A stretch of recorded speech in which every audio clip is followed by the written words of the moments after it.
Hey, it's Jeff Zito. Thanks again for checking out another episode of the Celebrity Jobber Podcast, streaming on Apple Podcasts, Spotify, iHeart, or wherever you get your podcast. Please subscribe. Would love a 5-star rating, and please leave a review. Past guests and episodes online at celebrityjobber.com. And you can also follow on Instagram, celebrity_jobber_podcast, or the YouTube channel, which is youtube.com/the@celebrityjobber. Also, at Celebrity Jobber on Substack. So subscribe to Substack for some bonus content and a lot of other stuff. What would happen to these people if they didn't get their big break, if they weren't famous? What would they be doing? And what was life? And, what was life like before fame for some of these people? Most just held regular jobs and were regular people. We're about to hear a really incredible story. This guy is 80 years old, and man, he can tell a story, and he's got a lot to tell. As you know, the Guess Who is back on tour, and I'm talking about the real band, Randy Bachman and Burton Cummings, back together on tour right now. TheGuessWho.com for tour dates near you. Going to talk about the beginning from when Randy was a little kid. I mean, all the way back to like 3 years old. That's where this story starts, believe it or not. It's pretty huge to get a record deal and get a hit song with one band, let alone two. So it happened 2 times with Randy Bachman, first with the Guess Who and then with Bachman Turner Overdrive, BTO. And what about jobs outside of music? What was Randy's first job, or if he had several different jobs? We're about ready to hear the whole story. From the Guess Who and Bachman Turner Overdrive, the one and only Randy Bachman is my guest this week on Celebrity Jobber. The Celebrity Jobber Podcast with Jeff Zito. If you like what you hear, please subscribe, give a 5-star rating, and leave a review. Check out all our past episodes on Apple Podcasts, Spotify, or wherever you pod. What if these celebrities weren't famous? What would they have become? What was their first job? We're about to find out. Hey, Randy, how's it going? Great. It's funny, I have a term I usually call rock and roll time, and that's, usually 15 minutes late. But here you are, proving that theory wrong 2 minutes early. Pretty incredible. I'll sign off and come back in 15. I won't disappoint you. Definitely not disappointed. Been waiting to speak with you for a long time, and I do want to thank you for taking the time to speak with me. Is it true us Americans have been mispronouncing your name for over 50 years? Yes, but you've been mispronouncing everything for 50 years. You heard the song, you say tomato, tomato, potato, potato. Right. Datsun, Dotson, Bachman, Bachman. Okay, so you just responded to Bachman, no big deal. You didn't correct anybody. You didn't want to make us feel bad. Is that what it was? Here's what I say. This is Randy Bachman from Bachman Turner Overdrive. That's great, man. Tell me, what was it back in the good old days when you were a young boy growing up in Canada? What made you want to get into rock and roll? What was it? Well, I grew up as a classical kid. I started classical violin when I was 5. And it was Royal Conservatories. You got to play Chopin and Tchaikovsky and all this stuff. And it was pretty good. And I turned like 14. And it's a very boring life because it's all classical, and the world is changing. And I auditioned for a symphony orchestra, the Winnipeg Junior Symphony School Orchestra, and realized I wasn't as good as the classical people there, and I wanted to break out. And so I quit. And the next day after I quit, I went home and said to my mother, I'm not playing violin anymore, I'm quitting. She said, what are you going to do? I said, I have no idea. The next day I saw Elvis Presley on TV, and I said, what is that? Because TV was brand new back then. This is like the mid-50s in Winnipeg. Well, that's called rock and roll. That's called the guitar, and that's called Elvis Presley. I said, that's insane. Everybody's screaming at the guy. What's going on? He said, well, that's what rock and roll. You do whatever you want. You can dance and shake and scream and yell. I said, well, I want to do that. My cousins had a guitar. So I said, how do you play this? They showed me 3 things on the guitar. I picked it up and played it. And they said, how can you play this? So easy. I said, well, on a violin, all you play is melody. I've been playing melody since I was 5. I'm now 15, so for 10 years. So I can play lead on this guitar. It's just like a violin. They said, oh, you're the guitar player. I started a band. It was Chad Allen and the Reflections. We became the Guess Who. Here I am. Wow. Unbelievable story. And I heard there was a chance meeting with the legendary Les Paul where you tried to actually buy a ticket to go into a show, but you were too young. Well, this is on the other side of Winnipeg. It was at a supper club, a nightclub. I didn't realize it, and I didn't tell my parents I was going. You can't, or else they won't let you go, right? You're 15. Right. Les Paul and Mary Ford had 3 songs in the top 10, Vaya con Dios, and a couple others, How High the Moon and stuff like that. And so I get on the bus, I go to the other side of Winnipeg, which is 3 bus transfers across town. And I go to the club, and it's like 5:30 at night. And I say to the guy, I've come to see the Les Paul. And he says, you can't get in. It's a supper club. We serve alcohol here. Unless you have an adult with you and book a table, you can't get in. I said, you're kidding. So I'm sitting out front, kind of disheveled, sitting at the bus stop, and a black Cadillac pulls up, and the window rolls down. I'm sitting there holding a Les Paul and Mary Ford album. The window rolls down. It says, hi, kid. Wow. And I look at Les Paul. He says, what are you doing? I thought I came to see your show, but I can't get in. He said, I'll get you in. Carry my guitar. We go in the back of the supper club. He said, you can't go out there. They won't let you go, but you can stay here in the kitchen. And so they had big swinging doors on the kitchen where waiters are going through with trays with food on. And the swinging doors had big round windows so they wouldn't smash into each other and knock the trays out of each other's hand. And beside me backstage was 5 Ampex tape recorders, all stacked up that all his music was on. And he controlled them all with a controller on his guitar. He called it the Les Pulverizer. And he had this pulverizer switch that would start the tape recorders. And he would go explain to the audience, here's how I play rhythm. And he would play that. Here's how I play the lead. Here's how Mary Ford sang. Mary Ford, they walked around to each table and serenaded each table like you would do with a mariachi band. Right. And it was amazing. Wow. And when the whole thing was done, and I'm beside his tape recorder, but all I see is rear end, and he's wearing a tuxedo, and Mary Ford's wearing like a white prom dress, big frilly dress. And their son, Gene, is playing drums. He's keeping rhythm going.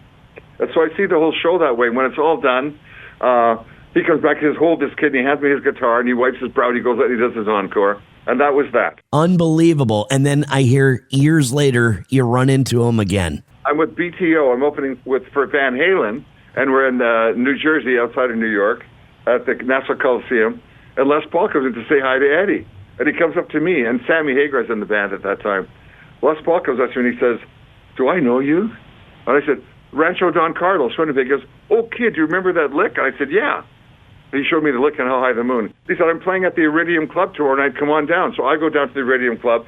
He calls me up on stage. We play How High the Moon. He says to me, let's do one of yours, kid. I go, what? He says, yeah, don't you have I said, yeah, I play Taking Care of Business. And Les Paul played guitar with me. And then a few years later, I go to Neil Young's birthday in L.A. at the Troubadour. And Neil comes up to me and says, you know that story you told about Les Paul? And I go, yeah. And he says, you don't realize I was at that show. And I said, really? He said, yeah, but my mother booked a table. She ordered dinner. I sat at the front table. I saw Les Paul's fingers play. You saw his rear end as he was walking around. Unbelievable. What were your parents musical, Randy? No, but they did everything to get the kids out of the ghetto. So I had violin lessons. My brother had accordion lessons. My other brother had drum lessons.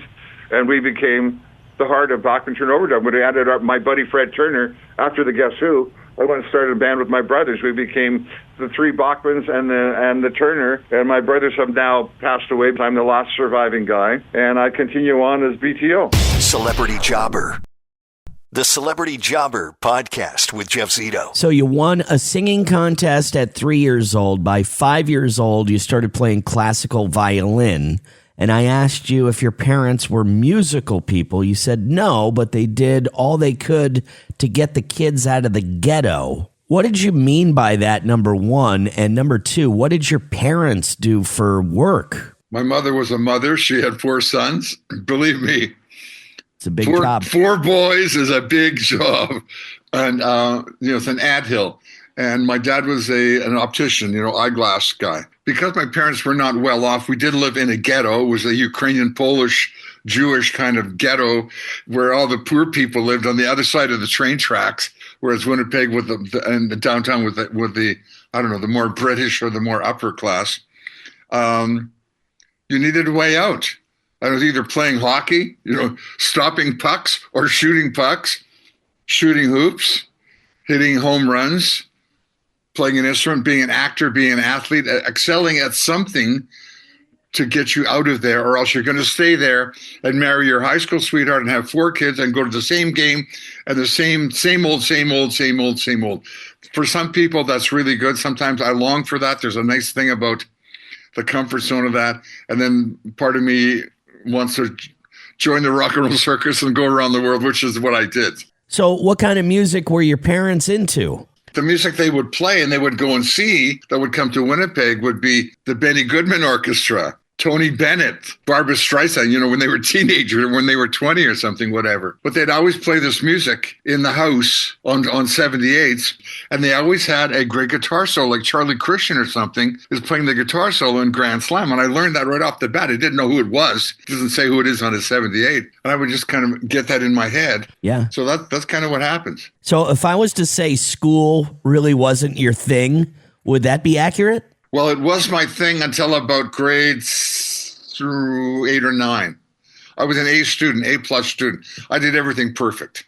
I mean, literally everything. I'm playing violin. Because my parents had to scrape up the money for my lesson, which was like $2 a week. This was like big money for them. My dad was making $50 a week then. So for me to take that money and get a lesson, I literally had to practice every morning, half an hour violin, 7:30 in the morning before school. And when I came home after school at 4, before I could change it to my play jeans, because then you had good jeans you wore to school and play jeans you wore at home. Yeah. I had to practice another half an hour. So I practiced an hour a day violin at the age of 5, and it becomes a part of your routine. It becomes music. Music is mathematical, it's physical, it's brain to fingers, coordination, everything like that. And on a violin, what do you play? Lead. It's a lead instrument. It's like a flute, like a piccolo. You're playing the lead. I get invited to join or audition for the Winnipeg Junior Symphony. 85 kids are auditioning. This is on the other side of Winnipeg, the uppity side where Neil Young lived. It's at his high school, Crescent High, or Calvin High, that was it. And I go there. Now I'm 14. I've been playing for 9 years. We're playing a piece, auditioning. As we get into the piece, it's a Mozart piece. I'm auditioning for second violin, which is a big deal, because first violin takes over when the conductor's not there, and the second then leads to everything else. And it gets to a certain part of the song, and there's tap, tap, tap, and everybody stops playing. The conductor says, bar 32, second violin, it's an E flat. Let's take it from the top. I don't know what he's talking about. I don't know what bar 32 is. I don't know what an E flat is. Lost. I had a teacher that she would put a sheet of music in front of me, Chopin or something, or Mary Had a Little Lamb or whatever. She'd play it first. And she'd say, okay, now your turn. And I would play it because I had heard it in my head. So I learned to play by ear. So now when I'm trying to play with the symphony, junior symphony, and he says, let's take it from the top. And we go to the top, we go to bar 32 again, which I now I know where it is. I didn't know there was 8 bars, 8 bars, 8 bars. I didn't know what he meant. Right. And we get to it again, I play the same note. And he says, stop. Second violin, can you play an E? Yes. It's an open string on the violin. Can you play an E flat? I'm stumped. How can you go any lower than an open string? Mathematically, I don't realize that on the string before that, you go da, da, da, da, da, da, da, da, and you go up the next string. At that moment, I don't do it. I say, no. So there's 80 kids laughing at me. I pack up my violin. I'm in tears. I got a little 6-cent bus ticket. I go home the other side of Winnipeg. It takes me an hour to get home on the bus. I go in the house. It's now noon on Saturday. My mother says, well, that's it. Are you in the symphony? I go, no, I'm never playing again. She said, what do you mean? I thought, I can't play violin. She says, you can. Well, I can't play with the other kids. I don't know what I'm doing. I'm never going to play it again. They were all laughing at me. So she figures I'll get over it. I say, I'm never touching it again. The next day, her sister comes over. Her sister's 10 years younger than her. She's my cool hip aunt who's maybe 18 or 19. And they together watch Elvis on television. We have a little black and white TV. They're watching this little thing, and they're screaming in our living room. My father's going, oh, that's disgusting. I'm going, what is that? Why is the screen blacked out? Well, he's shaking his hips. What does that mean? I'm a violin player. You stand a certain way and you play what's on the page. And they go, well, that's called rock and roll. That's called Elvis Presley. And that's called a guitar. And I go, I want to do that. It's wild. I want to go wild. Because classical violin, when you're adjudicated a couple of times a year, and it's Royal Conservatory, you have to stand a certain way. You can't rest your elbow like the country guys, the Cajun guy. You have to stand a certain way. It's all upstroke and downstroke. You got to play everything perfectly. And I wanted to do something wild. So is that when you made the move to guitar? I had two cousins chipped in to get a guitar. So one of them would use it Saturday from noon to noon, and then the other one would use it Saturday from noon to noon. So they took turns.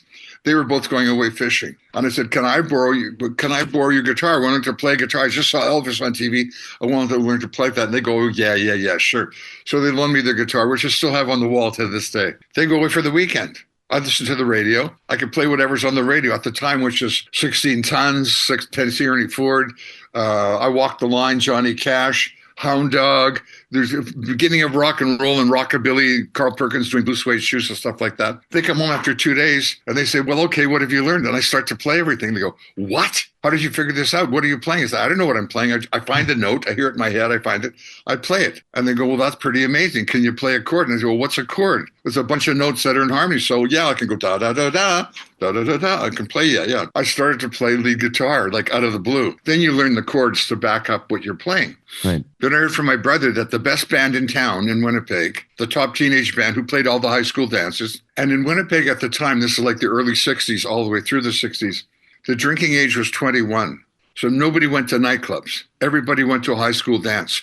When there was a high school dance, there was not 150 kids there. There was 450 kids. Everybody who was 20 or 21 who couldn't go to the clubs came to the high school dances. So we had kids from 14 to about like 24, all there dancing together. And if you couldn't dance, a bigger chick would take you and teach you. You stand here and do this and I'll twirl around. You'll look cool. And then you slow dance with them. You get them to bear hug. You waltz around the floor. But that was the scene there. So all these bands were playing. And I heard the top band in town, Ellen and the Silvertones, who changed their name to Chad Allen and the Reflections, needed a guitar player. And my brother was working with Jim Carrey, who was the bass player in the band. He said, you want to go and audition for this band? I said, yeah. He said, learn this. They gave me an EP, which is, a 4-song, 45, with 4 songs by The Shadows. And it was Man of Mystery, Kon-Tiki, and 4 instrumentals. And I'm learning the rhythm. And I go to my first rehearsal with them. The lead guitar player is playing the lead. He breaks a string, and I finish playing the lead. And they go, what? You can play this? Yeah, I can play all the lead. I can play all the rhythm and all the lead. Would you want to be the new lead guitar player? I said, okay, great. That's why I came. I play a lead instrument. Right. And then we got the song Shakin' All Over from Johnny Kidd and the Pirates in England, which was number one in 1961 in England. We're in 1963, 64 in Winnipeg. And Shakin' All Over was a heavy riff, guitar riff and bass, real heavy, which inspired John Paul Jones and John Deacon and all the other guys, and John Entwistle, all the other guys who became bass players were inspired in England by Shakin' All Over. To record this song with one microphone. And we send it into a record label in Toronto, Quality Records. And they say, we love this song. It sounds very British, but you can't use the name Reflections. A band called a song just like Romeo and Juliet was out by the Reflections. We want to release this. It sounds very British. And there was the mystery at the time that Joe Meek had recorded Telstar in his building, in the hallway with this thing. And it was the number one instrumental around the world. And that Joe Meek had recorded this at a party with guys from the Stones and the Beatles and the Fentones and everybody all playing together at his party. And they couldn't put their name on the record. Right. Because there were different bands with the Stones with other labels. So Quality Records wanted to put it out and just put out a white label that said Shakin' All Over and Guess Who, because we couldn't use the name Reflections. We couldn't find a name. Wow. I said, meanwhile, find a name. Okay, we're just going to put Guess Who on that. And as people are writing in that you might, because to try to find a new name for a band then in the 60s was really, really tough. Every butterfly and every bird was taken up by the doo-wop, the Orioles, the Sparrows, the Ravens, do you know what I mean? On and on. And then the girls' name, the Shirelle, the Crystal, the Ronette, they were all used by their names. We couldn't find a name. So they put out 50 CDs, 50 45s to 50 radio stations with Guess Who on it and Shakin' All Over. That's it. Wow. It goes to number one. Everybody's phoning in the radio station. Oh, I heard from my cousin it's Brian Jones on guitar. I heard it's George Harrison playing bass for the first time. And it becomes this urban myth that who are the Guess Who? And we're phoning radio stations going, it's me, it's us, it's Randy Bachman. And no, it's not. It's Brian Jones playing lead guitar. Wow. I didn't know that. That goes to number one in Canada.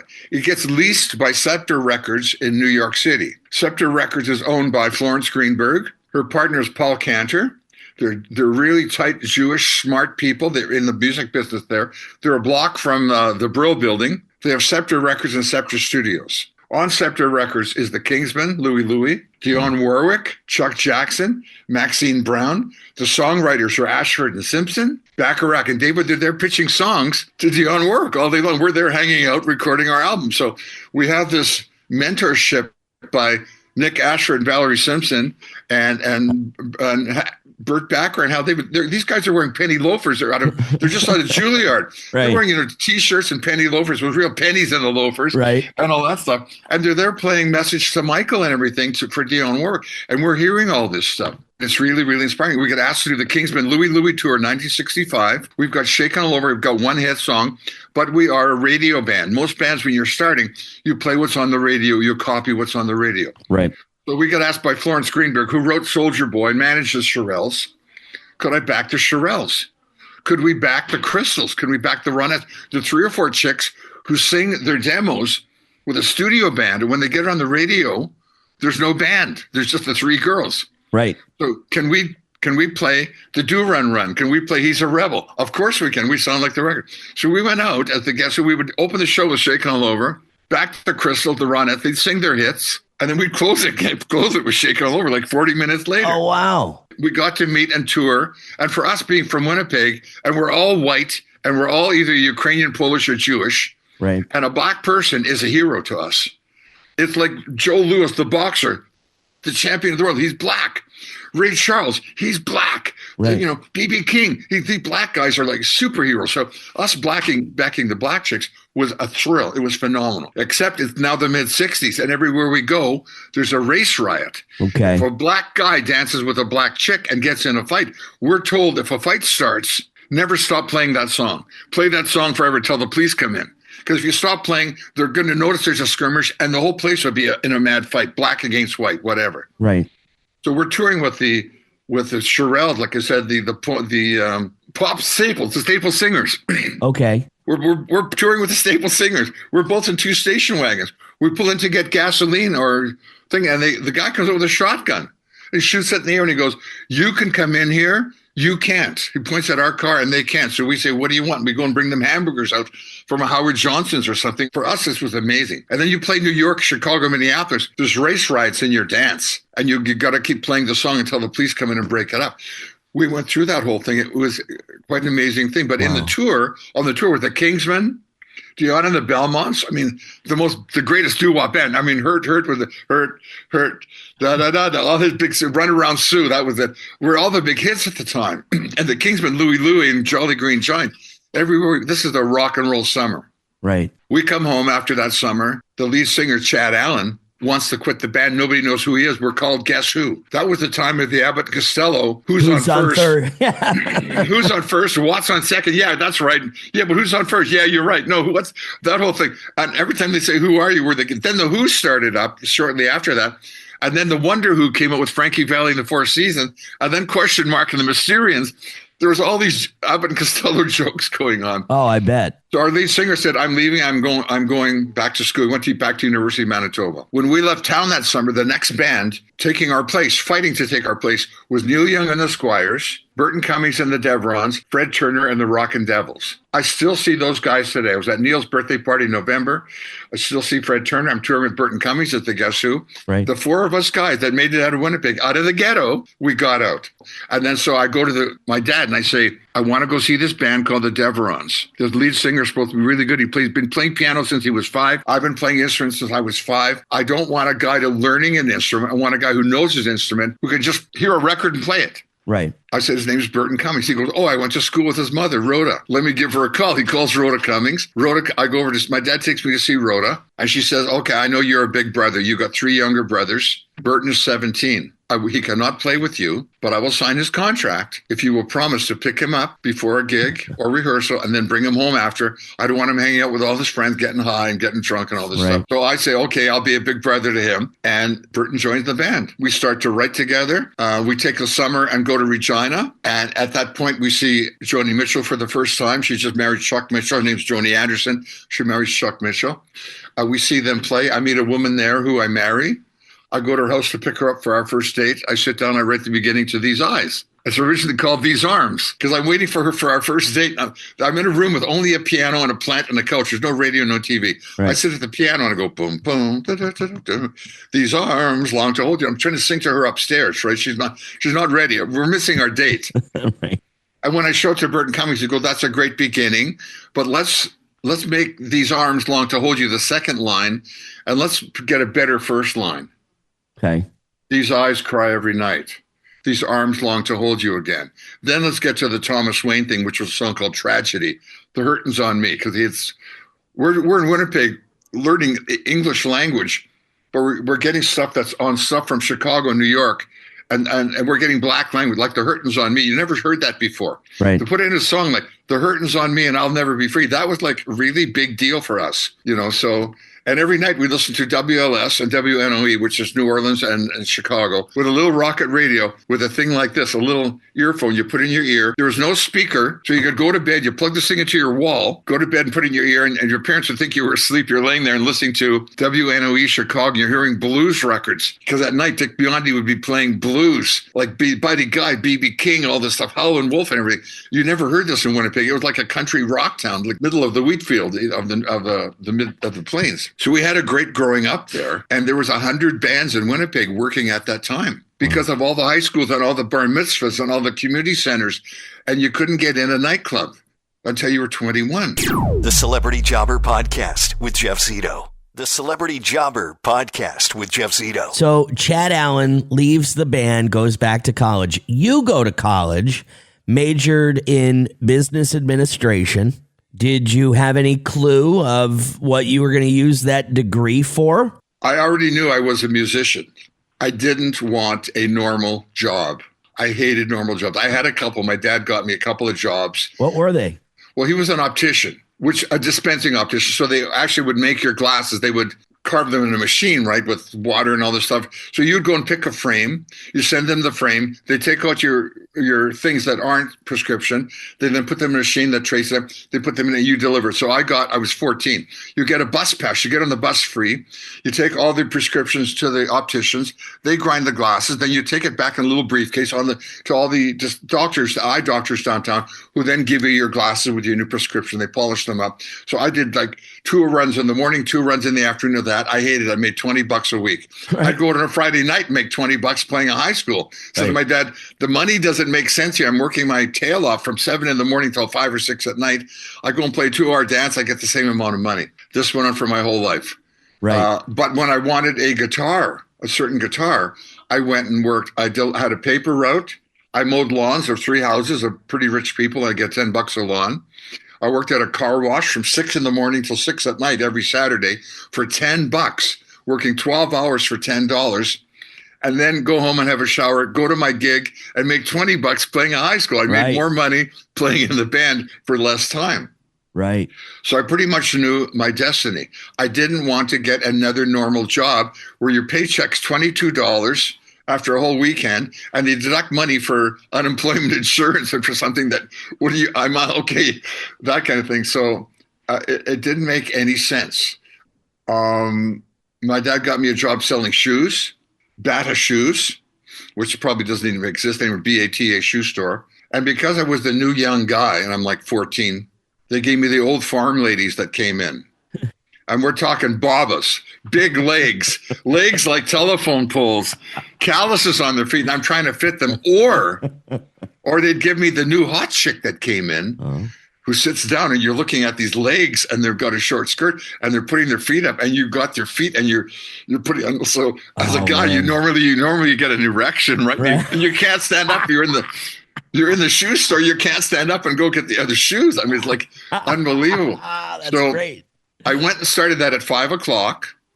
At 7:30, they gave me a break for 15 minutes. I'm supposed to work till 9. I left at 7:30 and never went back. Wow. I got on a bus with my guitar, went to my gig, played, made $30. Came home that night. My dad said, "What happened? You didn't go back to work?" I said, "I hated it." He said, "Well, here's your paycheck of $12. They took off $3. I said, "Look, Dad, I made $15. I made $20. I'm going to make $20 tomorrow night. I'm making more at the bank." He said, "You win." Got it. So they were pretty supportive of your musical dream. Yeah. Well, when you're poor, you can't neglect good, honest money. Right. I wasn't selling dope. I wasn't stealing. I was going playing. I was using the music lesson they gave me that they paid for 5 years. I wasn't playing violin, but I'm playing it on guitar. Right. We hear my solo in American Woman.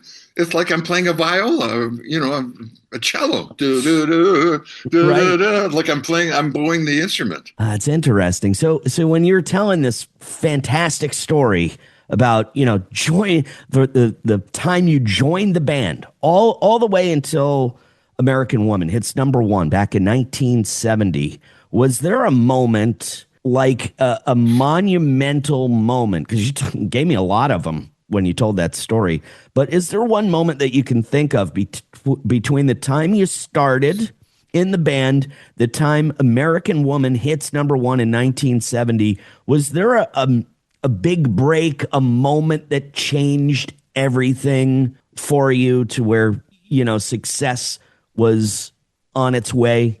Well, I've had a lot of people say to me, what is the path to success? And I say, failure. Failure, failure, failure, keep going, failure, keep going. And then suddenly you don't fail and you're a success. You keep doing it until you get better than the other guy. The other guy who laughed at you or beat you up and you got your little violin, you're going to your violin practice and they call you a sissy. They're the guys who come to your dance later when you're rocking and rolling and they say to their girlfriend, oh, I went to school with him. Yeah, he's my high school buddy. Yeah, you're the guy who used to beat me up, that kind of thing. Right. So I remember grade one. I'm 5.5 when I start grade one because of the age difference, and this is up in Winnipeg. And there's 40 kids in each class. There's a lot of kids in each class. So on the first day of school, they do a seating plan. So the teacher will have a sheet of paper in front of her, and it's row 1, desk 2, so she knows your name is Iris Smith, and you're Johnny Jojo. And what's your name? What does your dad do? And what do you want to be when you grow up? My name is Randy Bachman. My dad's an optician. I'm a musician. Yes, but what do you want to be when you grow up? I'm a musician. Yes. What do you want to be when you grow up? I run home. It's the first day of school. My mother's doing the laundry. I lived a block from the school. I go in the house, it's like 10 in the morning. She says, what are you doing home? I just left you at school. I said, I'm quitting. She said, you can't quit school. It's the first day of grade one. I said, I keep answering the question. I keep getting it wrong. She said, what's the question? It's like, what do you want to be when you grow up? And I'm saying, I'm a musician. I've been playing violin for like a half a year now. I've been singing. You are my sunshine and beautiful brown eyes. I am a musician. She said, okay. She takes my violin. We go back to school. She says to the teacher, he is a musician. I play Stardust by Chopin or something. The class all applauds. I'm accepted as a musician. I knew my whole life I was going to be a musician. Wow. I didn't like working. I didn't like school, but I was good at school until I discovered guitar. And then I didn't practice an hour a day. I practiced 4 and 5 and 6 hours a day.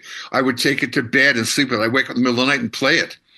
I had a record player where I wouldn't even turn on the volume. I'd just hear from the needle. I'd hear Bo Diddley, Chuck Berry, all this stuff that I'd get records from Chicago. We'd go on tour. I went to the radio stations. Everything they threw away, they'd give to me. They only played like pop music and a little bit of country. They throw away all the R&B stuff they got.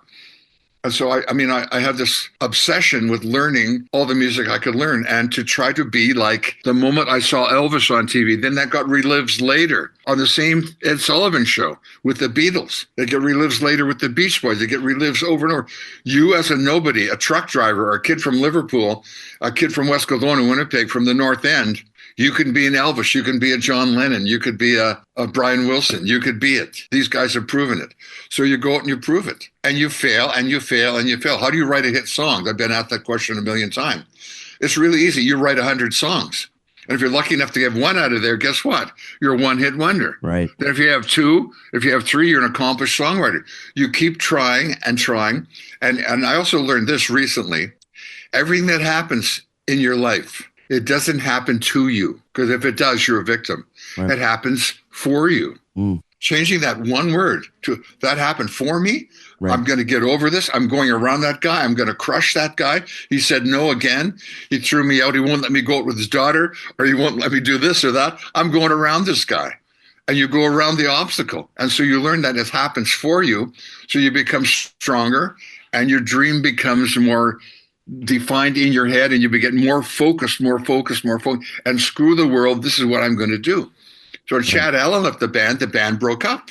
I had a meeting. Burton Cummings joined a week later. The Guess Who was resurrected. New lead singer, a punk, 4 years younger than us. When you're 19 and somebody's 14, they're a punk, right? Okay. Sure. But I liked his punk attitude. He was like, he could sing Danny Boy.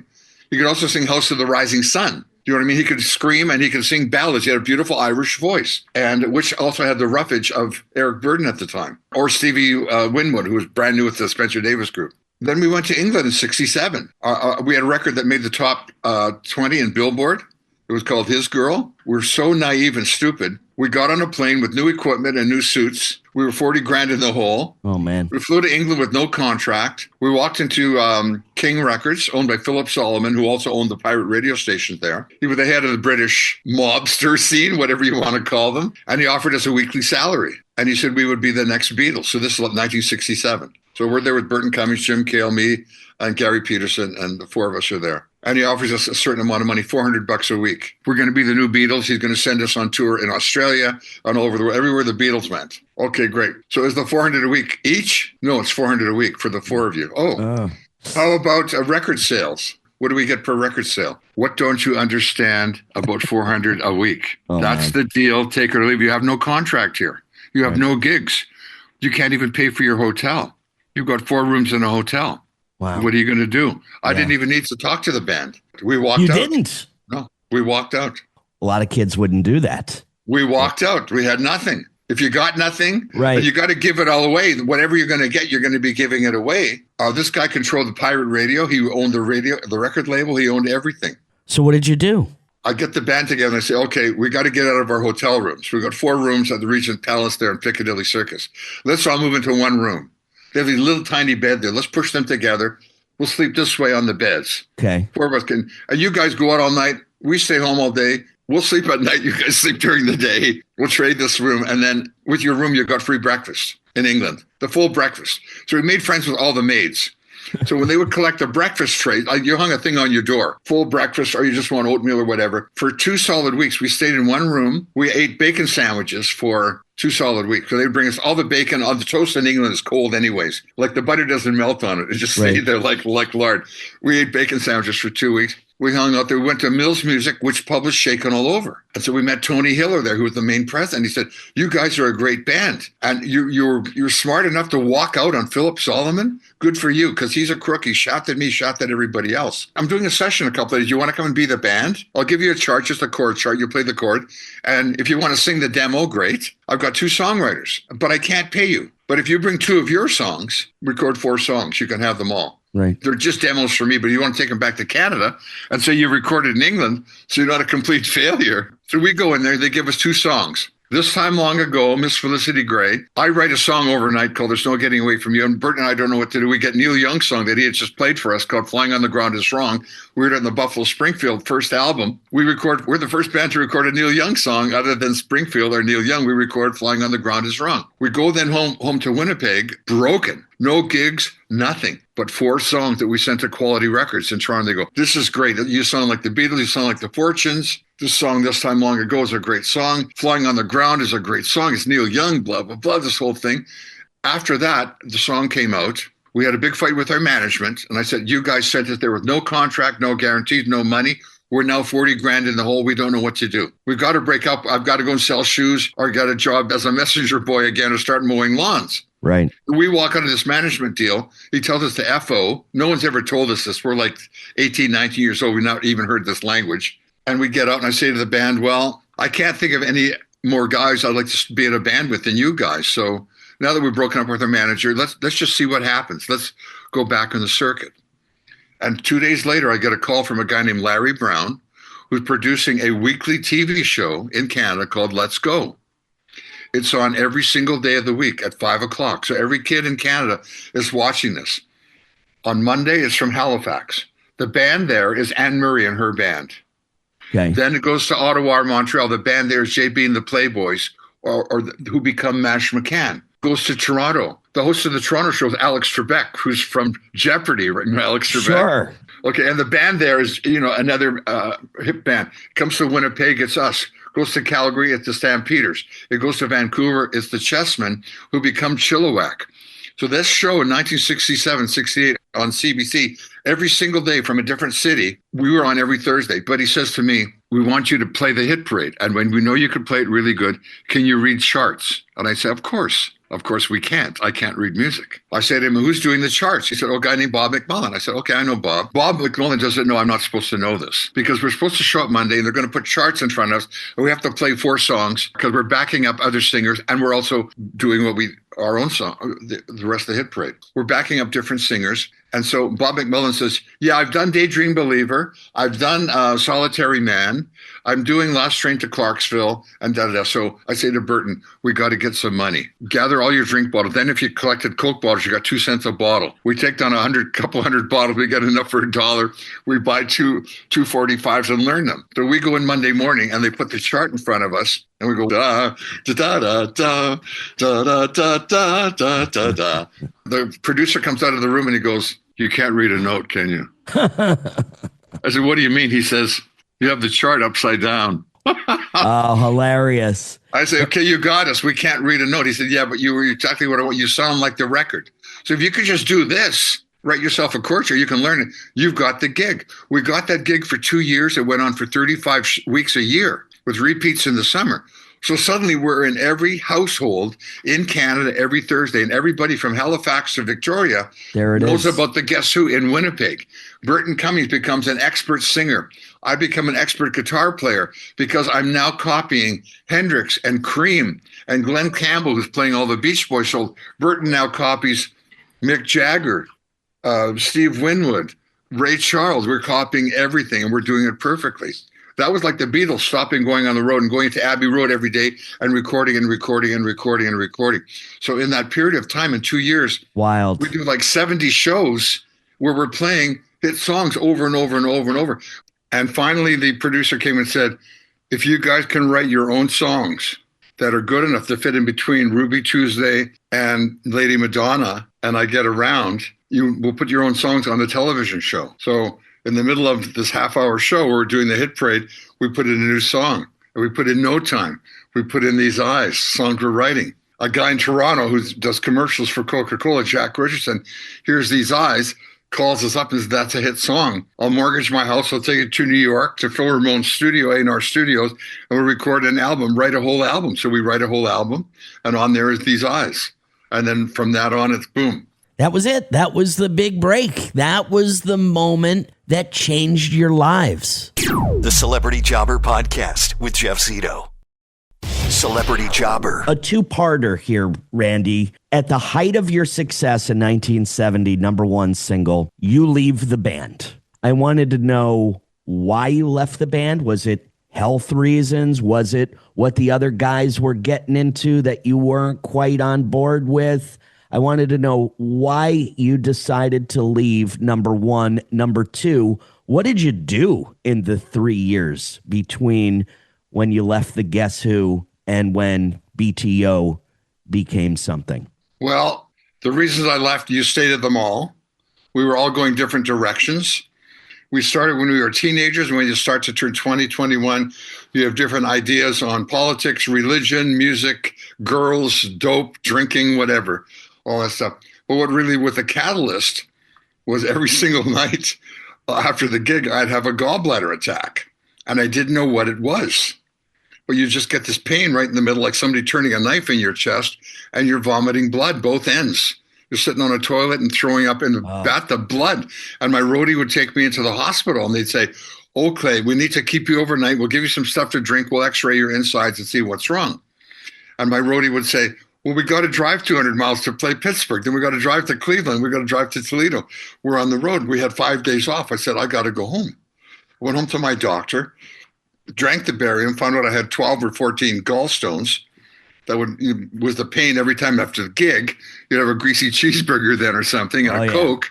And then your gallbladder starts up. So he said, you need to have a gallbladder thing, and I'll schedule it for August. I go, what do you mean August? This is April. I need this now. He said, well, unless you're an emergency, you're scheduled for like middle of August. I thought, I can be an emergency. I'll just go and have a Coke and a cheeseburger right now. I said, well, don't do that. I said, look, I've got to go back and play one more gig with this band. And we've hit number one. We're probably going to be taking a break. We've been on the road for months and months. And it's at the Fillmore East. So I've got to play the Fillmore East. So he said, okay, all you can eat is lettuce, saltine crackers with no salt, sugar-free Jell-O, and skim milk. Can you do that? Yeah, I said, I could do that. Talk about a weight loss diet. Oh, man. And so I took that. I went and played the Fillmore with the Guess Who. It was my last gig, May of 1970. Came home, waited, had to leave town because suddenly the number one band, I'm the idiot. I leave the band, or I got thrown out, whoever said what. So I go on and I produce a couple of bands because I've had the experience now in England, recording with Tony Hiller, recorded Regent Sound there. I've recorded Phil Ramone at A&R, recorded at Hallmark in Toronto. And I've got this, I don't know, credibility that I know what I'm doing there. And learning from Phil Ramone, I'm telling you, is like probably the best thing in the world that could ever happen to anyone.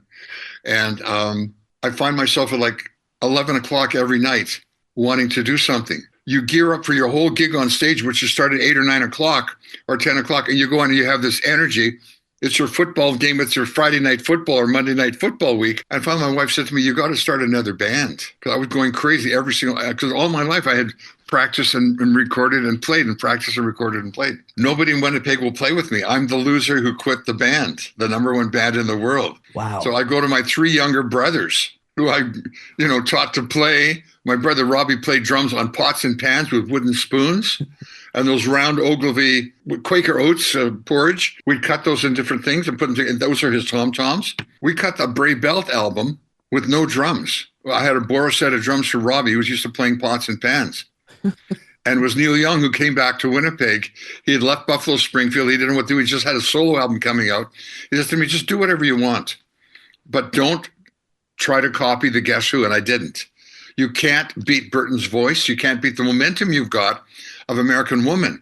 And No Time and all these, you had hit after hit after hit, and they're getting bigger and bigger and bigger. You can't compete with that. So do something different. I said, well, I love the Springfield. I love Poco. I got a pedal steel, a violin, an accordion. I did 2 country rock albums called Brave Belt. Neil got me the deal with Mo Austin at Reprise Records. So I'm down in LA. I'm doing that whole thing. And I do 2 albums for them. I'm into the 3rd album and putting out my own money. They call me back and say, we've hit the bottom line. We can't accept your 3rd album. We're going to have to let you go. And I go, oh, really? And so we don't have a record deal. I got my couple of brothers, and I also got Fred Turner in the band at the time because he's a great vocalist as well. And I've got the 3rd album cut, Brave Belt 3. I send it to 22 labels. This takes me a year and a half. Then you sent out an album on 7.5-inch reels. And I get passed on by everybody. I got beautiful letters of pass from Jack Holtzman, Electra with the butterfly, from A&M, from Herb Alpert with the trumpet in the middle, that the A and the N, the M. And I've got all these wonderful letterheads saying, we passed, you're not right for our band at the time. I'm ready to call it quits and go and sell shoes again. No. And, suddenly I get a call. It's from Charlie Fash, F-A-C-H, from Mercury Records in Chicago. And he says, you remember you had a meeting with me last year? I said, yeah. And he said, what I told you about your band Brave Belt is to put your name on it. Nobody knows what Brave Belt means. Put your name Bachman on there. Guys look for a name they recognize. If you've written some hits, you've been in a band, you got to mention that. So I used the name Bachman. Okay. And there's 3 Bachmans and a Turner. He says, okay, call yourself Bachman Turner. So at the time, there's Seals and Crofts and Brewer and Shipley, 2 guys with mandolins and acoustic guitars doing folk music. We call ourselves Bachman Turner, and people are booking us in coffee houses. We're showing up with amplifiers because Fred can now sing like John Fogerty. We're doing Creedence Clearwater, The Stone, The Beatles, and our own original stuff. We're blowing these little coffee cups off the table. When everybody passes, Charlie Fash called me. He says, remember when you had the meeting, I told you when you're sending out your new record, write your name on the front in red Sharpie. Don't use black Sharpie. And I said, Charlie, I've got it right here. This is your Mercury letterhead. You passed on our album in January. He said, oh, that was Bud Scopa. He took over my office for a while I was at Meedem in Cairns. And first the NAMM show, then Meedem, then Cairns. And we got a new budget in February. So I'm back now with my new budget. And I was clearing off my desk. All the tapes that came in are going into the trash. One didn't get into the can. It fell on the floor. It had Bachman on it in red. I'm playing it right now. And in the background I hear, give me your money, please, which is side 1, cut 1. He's put on reel 1. He said, is the whole album like this? Oh, yeah, it's a new kind of heavy pop rock and roll. I'm trying to reinvent myself, going nowhere with 2 country rock albums. Like Poco's gone, Flying Burrito Brothers are gone. It's like a passe thing. The Birds are gone. Flying, Sweetheart the Roadie. It's all over. It's going to heavier stuff. And he said, well, I'm flying to LA on Saturday. I'll play this from A&R media. I want to sign you. We just lost Uriah Heep.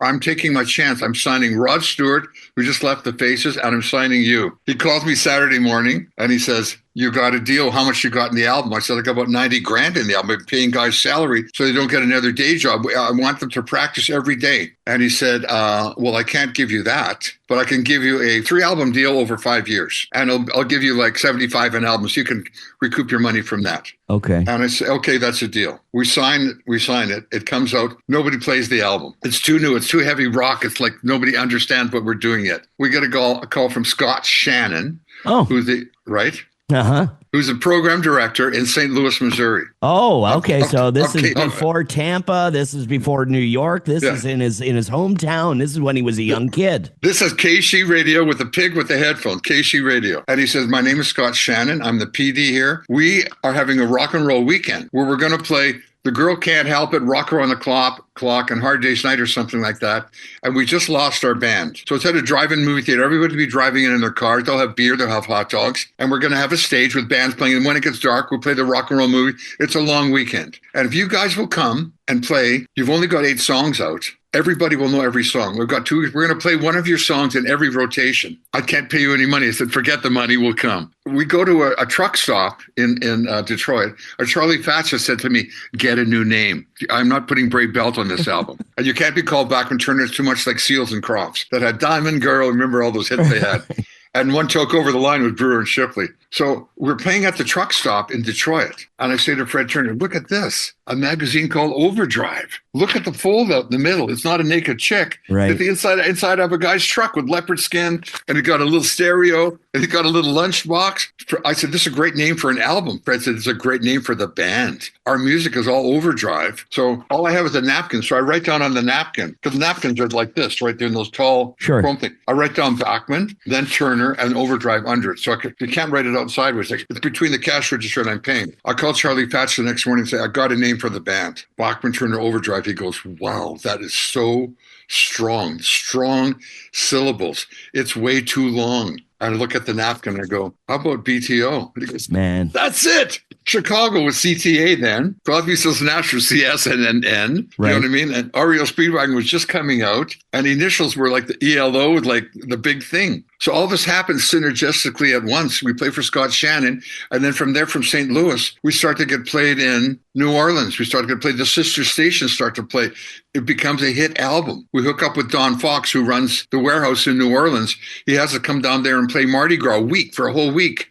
And we're playing with other brand new bands who no one's heard of, who are the Doobie Brothers, Peter Frampton, ZZ Top, who had only just put out LaGrange. Right. And us who got nothing out. We have no single out. And then we came out with Let It Ride after that. And so we're still friends with all these guys. I just got a thing from Patrick Simmons saying, congratulations on your year of rock and roll with Burton Cummings. What are you doing the rest of the year? The rest of the year, September on, I'm with BTO. Right. I'm touring my face off this year. This is my dream. My 2 childhood bands that hit #1 with both bands with album and single. Sold as many records with BTO that I did with Guess Who in half the time. I then had to leave because of the circumstances of things fall apart and things don't hold. The center does not hold. And here I am today. Wow. And now I'm back with both bands, with both original guys, touring for the fans. Yeah. It's incredible. The guesswho.com, by the way, coming somewhere near you. These guys are all, full tour. For my listeners in Detroit, coming to Pine Knob in July. My listeners in New Jersey, there's a few different dates. One in Atlantic City. There's one in Homedale this summer with the Guess Who. Burton Cummings is back. You couldn't ever expect lightning to strike twice, Randy, and it did. And then 50 some odd years later, us Americans are still pronouncing your name wrong and calling you Randy Bachman, but we figured it out. At least I did the last time we chatted. So what an incredible story, and I'm so glad that you're not selling shoes. Me too. I think you are too. Me too. The guesswho.com on tour with Burton Cummings and of course BTO will continue to tour. You have plans to continue that after? Yeah, the last Guess Who gig is August the 23rd at the P&E, which is the Pacific National Exhibition in Vancouver. And we played there many times since the late 60s. I mean, it was a big deal from Winnipeg to come play Vancouver because it was the West Coast. Like, we were farm guys, like from Iowa. That's what Winnipeg is like. It's like Minnesota, North Dakota. No, it's going to be a really big deal. Then after that, I'm with the BTO, and we have plans to go to Japan and tour the States all down south. Because in the States, in September and October, all the state fairs are ending. Right. I mean, harvest is later down south. In Canada, we have our Thanksgiving in October. In the States, it's in November, right? Because the whole seasons are later. So we've got a lot of state fairs to play and gigs to play September, October, November in the States as BTO. Randy, so awesome. Again, you're so gracious with your time. I really do appreciate it. Great luck the rest of the way. Send my best to Burton, and until next time. All right, thanks, man. Bye-bye. Thank you very much. Bye-bye. I mean, I asked for 20 minutes. The guy gave me over an hour. I can't believe it. And just an incredible storyteller. I mean, what a vivid memory that he has. Father was an eye doctor. Mother was a stay-at-home mom, 4 kids. And, you know, from the time he was just a little kid, he considered himself a musician. I mean, classically trained violinist, considered himself a musician at the age of 5 years old. When I asked Randy about the big break, okay, he tells like a 16-minute story. But he doesn't jump around. It's in a perfect chronology where basically he's playing this hit parade, as they called it, or it's this traveling show. They're playing a lot of different people's songs, and it ends up becoming a television show in Canada. And they say, hey, if you have any of your own songs, we'll put them in between. One of those songs ends up being These Eyes. A guy in Toronto who does commercials for Coca-Cola hears the song These Eyes, calls up Randy, says this is a hit song, mortgages his house, takes them to record an album. Of course, These Eyes is on the album. And that was it. That was the Guess Who. And then, you know, for Randy, lightning strikes twice for this guy. He quits the Guess Who because he's having health problems, and the other guys in the band are all going in different directions in life and politics, smoking dope, whatever. Takes 3 years off, produces some other albums, and then forms another band with his brothers and Fred Turner. The very famous DJ Scott Shannon, early in his career in St. Louis, contacts Randy, says, hey, we had a band back out of a show that we're doing. We'll play your songs on the radio if you can come here and play a concert. So they play the show. The station plays the record. Other stations start playing the record. They change the name from Brave Bell to Bachman Turner Overdrive. And as they say, the rest is history. Randy Bachman has another #1 album with another band. It's just an incredible story. And by the way, his first job was running errands for his father, who was an eye doctor. And then, of course, he tells the story about selling shoes to mostly big farm ladies. But the occasional hot chick would come in with her nice legs, and Randy would remember getting a boner and not being able to go into the back room to get the right size shoe for her. Oh, just awesome, man. Thank you so much for checking out another episode of the Celebrity Jobber podcast. On Apple Podcasts, Spotify, iHeart, or wherever you listen to podcasts, please subscribe. Would love a 5-star rating. And of course, if you could please leave a review. You can check out past guests and episodes online at celebrityjobber.com. And don't forget the guesswho.com for tour dates coming near your town this summer. I think Randy Bachman knew he was going to be a musician from the time he was 5 years old. I know. He told us. But he mentioned several times during the interview he needed to make this work because he did not want to go back to selling shoes. That was so great. Randy Bachman from the Guess Who and Bachman Turner Overdrive. And that'll do it for this episode of the Celebrity Jobber podcast. Thanks again for listening. I'll see you next week. I'm Jeff Zito.